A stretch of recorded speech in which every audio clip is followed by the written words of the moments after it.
been a longtime friend. It was on this date, in 1929, that Martin Luther King Jr. was born. And then he lived 39 years, and that's a short lifetime. He was assassinated on April 4th, 1968, in Memphis. We were discussing that just a bit yesterday in advance of this show. And, you know, he won the Nobel Peace Prize. And others too. He was not alone, but he is someone that we need to celebrate his life and his accomplishments and what he started. And the university has for a number of years now held a Martin Luther King Jr. celebration. Morehouse, that's right. I should have known that. And he went to get his master's from Boston College. Now, your name, I'm sorry, there's so many people in here, and I've been introduced to all of you, and I apologize. I'm Brandon Chestnut. Brandon, you and Walter Dillard, who's also here, are members of the Alpha Phi Alpha fraternity on campus. That is the same fraternity which Dr. King was a member of when he was in school, right? Yes. And you folks are taking a leadership role with this celebration and the plans and all. Tell me, Brandon, where do you come from? I'm from Cleveland, Ohio. Whereabouts? The east side of Cleveland, more inner city. Euclid or closer in? Closer in, more towards Kinsman. Okay, and what high school did you attend? I went to James Ford Rhodes High School. I know it, sure. And let's see, what were your areas of interest? I'm majoring right now in computer science, so hopefully... Bright future there, eh? Yes, hopefully. That's terrific. And what year are you? I'm a junior. Okay. So after you finish your 4 years or 5, depending on how it all falls together, I know with the change of from quarters to semesters. Yeah, some people have been caught in a little hiccup there. But what are your plans? Do you wish to continue on with some more education or get into the role of IT? After graduation, I hopefully want to move down south or somewhere away from all the snow. Not spoken like a true Clevelander, I might add. You guys really get it up there. Yes. Hopefully get away from the snow and then probably pursue another degree later on, but I really want to get back into the work, or I really want to start working immediately after graduation. Brandon, yes. Arkansas is nice. We'll push Arkansas today.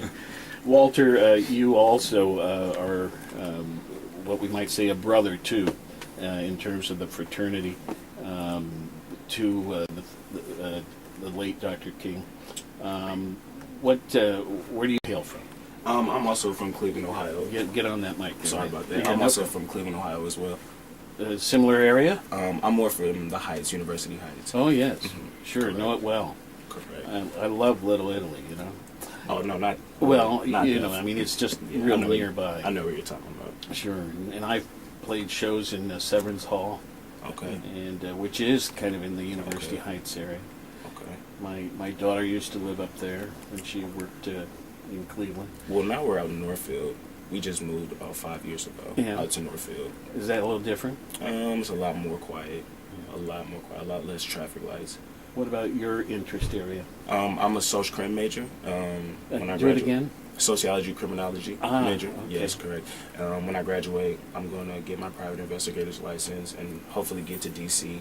That's my land of opportunity. So, well, now you're in my woods. I love Washington. Spent a lot of time there. I've never been yet. I can't wait to see it. Really? Never been You just picked it out of the blue almost. Well, my uncle works in Virginia for the government, so he told me that Washington, D.C. would probably be my best outlet upon graduating college for the field that I'm in. Now, I think that's terrific. So now both of you, it seems to me you have clear what you want to do in life at this point in time. Now these things do change, of course, but right now you're pretty focused, and you're proud to be members of the Alpha Phi Alpha fraternity. This is a traditionally black fraternity, right? Yes. And African American, or whatever the proper term would be. It just reminded me, I've always been interested in the fact that historically black colleges, they still like to hang on to that expression.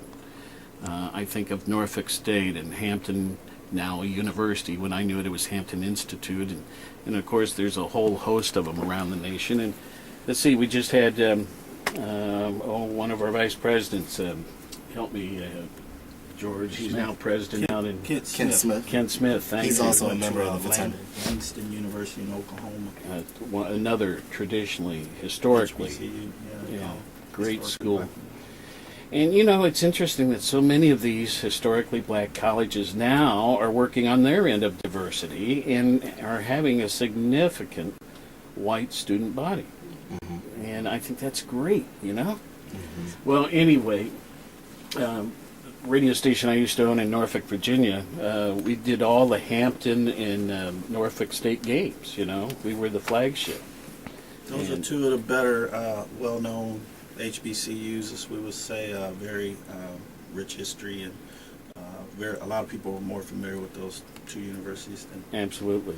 some of the other ones. The Morehouse, where Dr. King went, is a popular destination. And I have to joke a little bit. We're a little off topic here, but Sylvester Young, of course, came to Ohio University from Hampton. He was the band director there. I've always been so proud of the 110, but when you see the Hampton band play, it is out of this world. You know that movie Drumline? Oh, yeah. That is dead on, and that's not Hollywood. That's the real thing. So anyway. Well, let's get back to what we're really about here, and that is the Martin Luther King Jr. celebration, which gets underway Thursday morning with a private event, and then events throughout the next 4 or 5 days following that. And there's a whole schedule that we're going to go through. But Brandon and Walter, as members of the Alpha Phi Alpha, what have you been doing for this event with Stephanie? For this event, we really want to work on, or one of our main things for the event is the silent march and brunch. And for us, that's been a tradition that's been passed down since I've been in the fraternity. Walt's been in the fraternity in many years. I'm the newest and youngest member of the fraternity. Mm-hmm. And really for us, this was just a chance for us to really give appreciation to the legacy that Dr. King left, not only to us, but to humanity, the message that he showed. And through the silent march, it really gives us a chance to kind of reenact the situations and reenact the marches that they did back in that time. And it's an amazing opportunity. You get such a great feeling from being able to participate in the silent march, because it really puts you back into that time. It really lets you see what it was like for those people, because you're marching and you have this purpose on your mind, and you're around people with the same principles and people who have the same ideas as you. And it's really a moving experience. And the brunch is normally just a nice brunch, and we have normally performances from Anointed Ministries and ABCD, that's Athens Black Contemporary Dancers. And we also have speakers each year. And this year we're very excited to have a local from Cleveland, Mr. Bashir Jones. Now, there is a theme. Let me back up just a notch. This is the 13th. This will be the 13th occasion that your fraternity has sort of spearheaded this silent march and the brunch and all. Mm-hmm. It's going to occur on the 21st. Yes. Let's see here. Let me look up on my calendar. That's on Monday. Yes. And when will that occur? What time of day?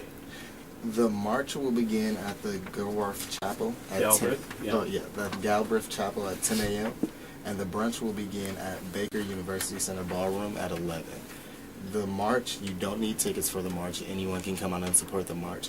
But for the brunch, you will have to purchase tickets. Student tickets are $12, and general tickets are $15. The brunch will occur in the Baker University Center Ballroom? Yes, sir. Okay, and as I have, I think I've attended that once or twice, and even though it hasn't been recently, it was full, as it should be. That's terrific. All right, and the Silent March, I've not been involved in that. I want to go down there and take a look this year.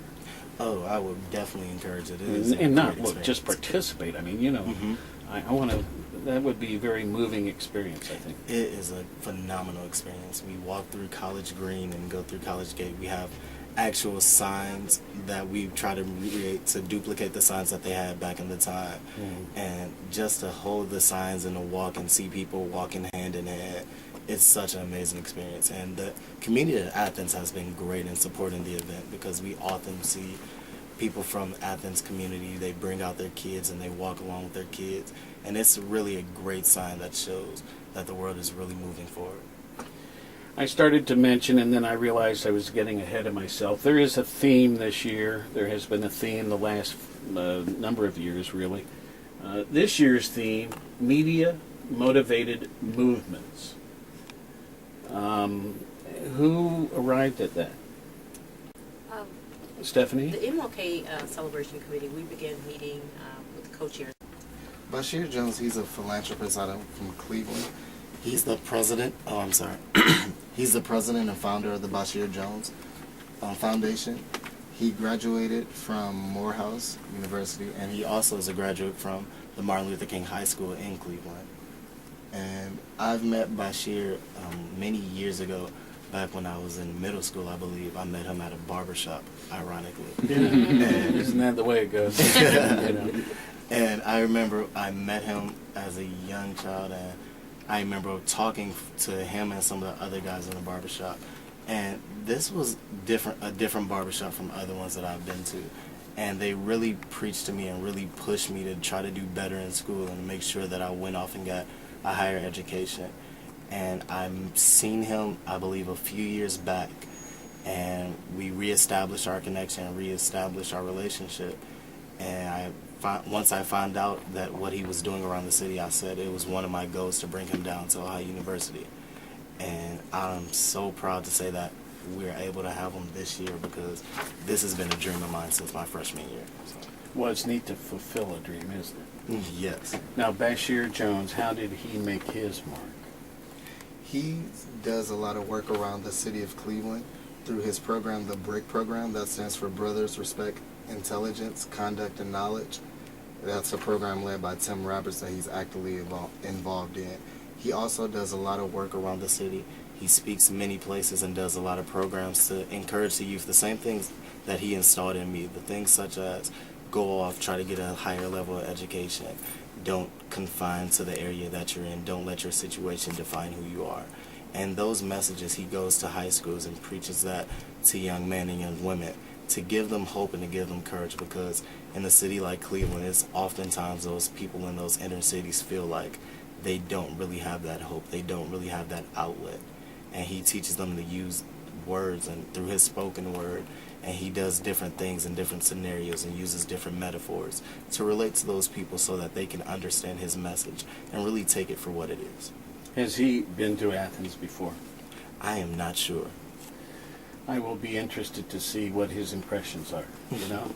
And maybe after this is all over, fill me in. I'd like to know what he thinks of our community. Oh, definitely. Well, so he will be the keynote speaker in that speech occurring during the brunch on Monday that begins at 11 a.m. And how long does that brunch typically run? Is it, obviously there's a meal involved, but then at some point the speaker and probably some announcements about events that are going to occur after that, or over the next day or two. But if someone were planning their day, an 11 o'clock brunch, would they figure maybe 1:30? 1:30 would probably be an accurate time. Okay.